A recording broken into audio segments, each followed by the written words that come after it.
Hello everyone, आप सभी का स्वागत है इस अमेजिंग प्लेटफॉर्म पे जहां पे मैं आज आपके सामने एक बहुत ही इंपॉर्टेंट वीडियो लेके आया हूं। अच्छा, इंपॉर्टेंट वर्ड क्यों मैं कहूंगा, क्योंकि आप सभी को ये बहुत अच्छे से पता है कि बैंकिंग एग्जाम में रीजनिंग का अपना एक बहुत अच्छा वैल्यू है। वैसे तो सभी गवर्नमेंट एग्जाम्स में रीजनिंग आती है और बहुत अच्छे मार्जिन से आती है, लेकिन जब बात बैंकिंग एग्जाम की करते हैं ना, तो बैंक और रीजनिंग का यहाँ पे देखा जाए एक अलग ही यहाँ पे अफेयर चलता है। मतलब बैंकिंग रीजनिंग एक अलग ही लेवल पे चीज़ें चलती हैं यहाँ पे, क्योंकि रीजनिंग का जो स्टैंडर्ड होता है बच्चों, वो बैंक में सबसे अच्छा माना जाता है। तो आज की इस वीडियो में मैं आपको बताने वाला हूँ कि किस तरीके से रीजनिंग की तैयारी कर सकते हैं, यानी रीजनिंग में आप अच्छा स्कोर कर सकते हैं जब आप बैंकिंग की तैयारी कर रहे हैं। अब आपको ये लगेगा सर आप रीजनिंग को लेके बता रहे हैं, बाकी सब्जेक्ट्स को लेके क्यों नहीं बता रहे हैं। तो आपको बता दूं, मैं 2012 में मैंने स्टेट बैंक ऑफ इंडिया, हालांकि उस साल तो कई सारे एग्जाम क्रैक करे थे, लेकिन एसबीआई क्लर्क और एसबीआई पीओ दोनों क्रैक किया था। तो वहां पर मैंने एक चीज महसूस करी थी कि जो मेंस का आपका पार्ट होगा, खैर वहां से अब तक में तो पैटर्न काफी बदला है, लेकिन आज भी वो चीज मैंने महसूस करी है कि आप सारे सब्जेक्ट में अच्छे नहीं हो सकते, लेकिन किसी एक सब्जेक्ट में आप इतने अच्छे हो सकते हो कि बाकी सब्जेक्ट्स उसी के आड़ में आपसे काम करा सकते हैं। जैसे एग्जाम्पल समझिएगा, मान लीजिए मेंस का कट ऑफ जाता है, एग्जाम्पल ले रहा हूं मैं, मेंस का कट ऑफ जाता है 200 में से, अगर मैं क्लर्क की बात कर लेता हूं, 200 में से मान लीजिए, एग्जाम्पल दे रहा हूं बेटा मैं, 75 नंबर चला गया। अब आप कहोगे सर बहुत कम गया है, तो कम ही जाता, ज्यादा नहीं जाता। ठीक है, मान लेते हैं 75 नंबर कट ऑफ चला गया। और आपको बहुत अच्छे से पता है कि रीजनिंग के जो यहां पर हैं 60 क्वेश्चन आएंगे, रीजनिंग कंप्यूटर मिला के 60 मार्क्स, 50 क्वेश्चन 60 मार्क्स के। तो अब आपको ये याद रखना है कि आपकी जो क्वांट है, यानी गणित, इंग्लिश है, और जो आपका करंट अफेयर्स पोर्शन है, इनमें आपको बस इतना कर लेना है कि आपका एक अच्छा खासा टोटल मिल जाए। मैं एग्जांपल बता रहा हूं आपको, जो मैंने मेरे टाइम पे किया था, कि मैंने उस समय 50 नंबर की रीजनिंग थी, तो 50 में मैंने जो लाए थे वो रीजनिंग में 45 क्वेश्चन में अटेम्प्ट करके आया था। एक पजल मैंने छोड़ी थी, और मेरी किस्मत और मेरी मेहनत दोनों यहां साथ दी थी, मेरे पूरे 45 के 45 क्वेश्चन सही थे। जरा सोचना, मेरे अकेले, और कट ऑफ ऑलमोस्ट बहुत ज्यादा नहीं गया था, कम ही गया था। मैं एग्जांपल इसी को लेके चल रहा हूं। 75 नंबर मान लीजिए कट ऑफ है, तो इस 75 नंबर की कट ऑफ में आपका जो है 45 मार्क्स जो है मैंने अकेले रीजनिंग से ला दिया। तो बाकी बचे 4 सब्जेक्ट से मुझे कितने लाने पड़ेंगे गाइस, आप बताओ मुझे। तो आप कहोगे सर 30 नंबर लाने पड़ेंगे। तो आप बताओ यहाँ पे गेम कुछ अलग लेवल पे जा रहा है कि नहीं जा रहा है। तो क्यों मैं कह रहा हूं कि रीजनिंग आपको एज अ सब्जेक्ट बहुत अच्छे से पढ़ना है। Hello everyone, this is Shantanu Rai, your reasoning mentor, and I am here to teach you, to guide you, to mentor you कि किस तरीके से और कैसे रीजनिंग में आप अच्छे नंबर पा सकते हैं जब बात बैंकिंग की हो।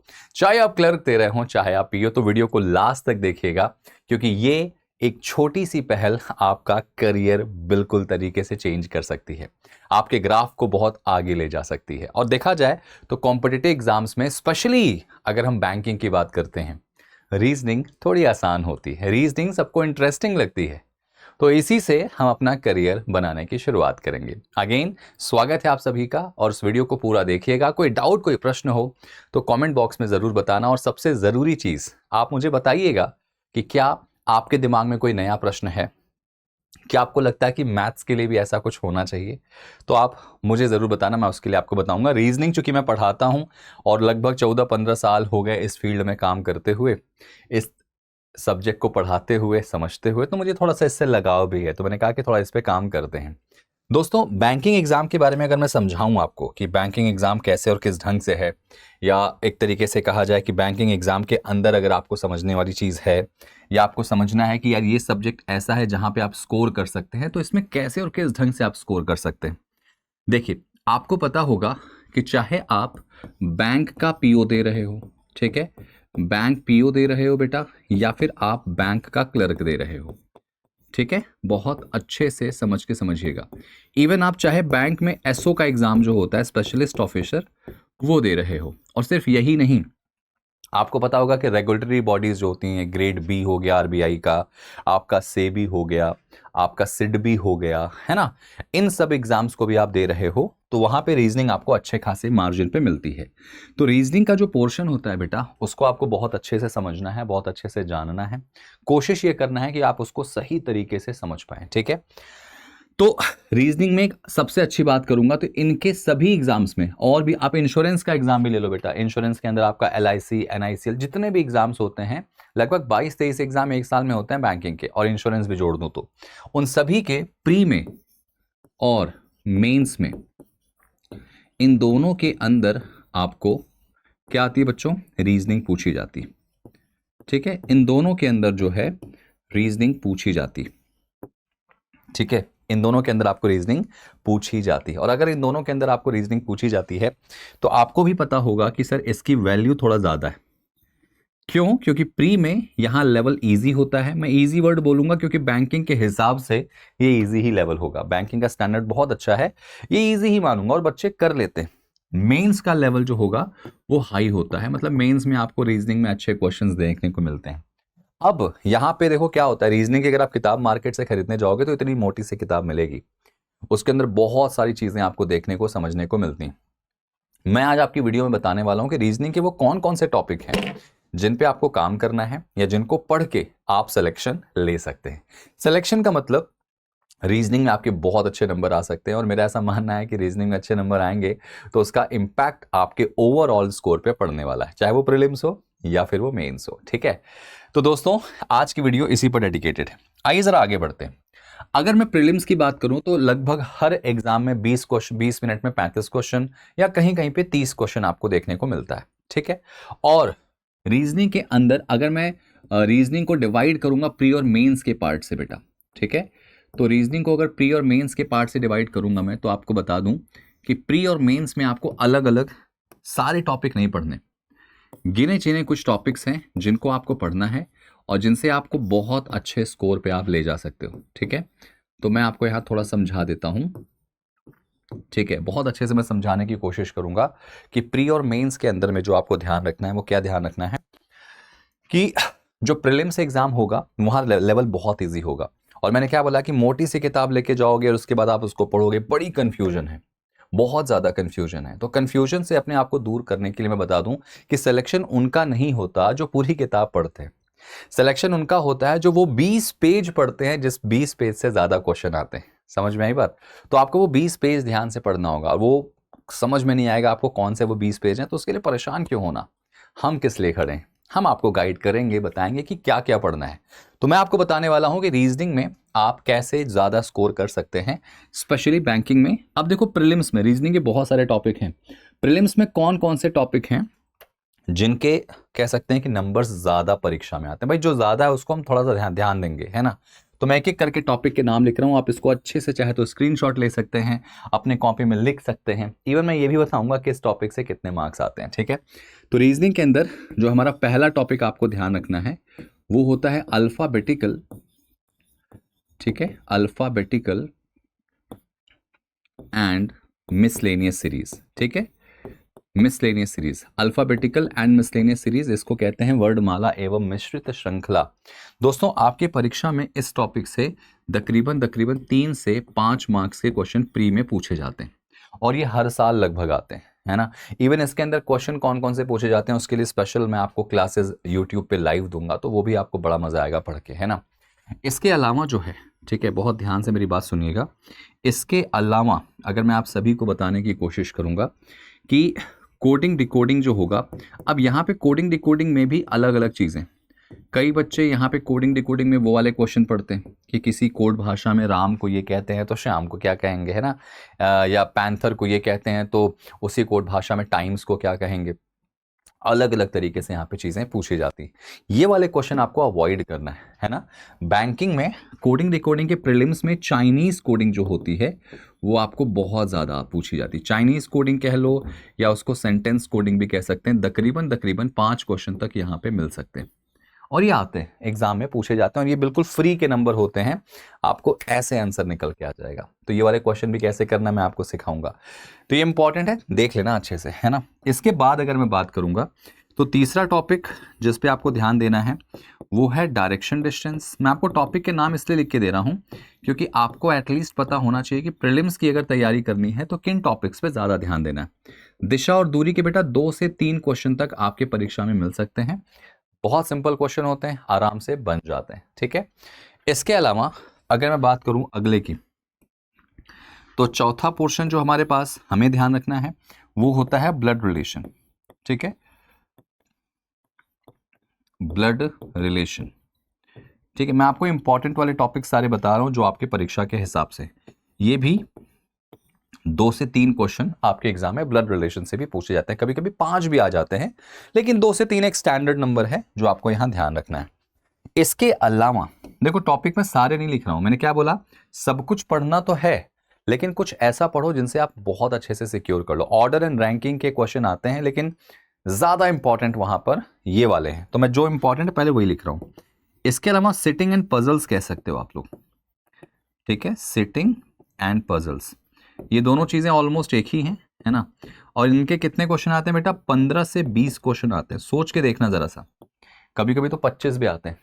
35 नंबर का पेपर है, उस 35 नंबर में 20 क्वेश्चन अकेले इस टॉपिक से आता है, तो आप अंदाजा लगा सकते हो कि इस टॉपिक की वैल्यू क्या है, कि इस टॉपिक से हम क्वेश्चन कैसे कवर कर सकते हैं।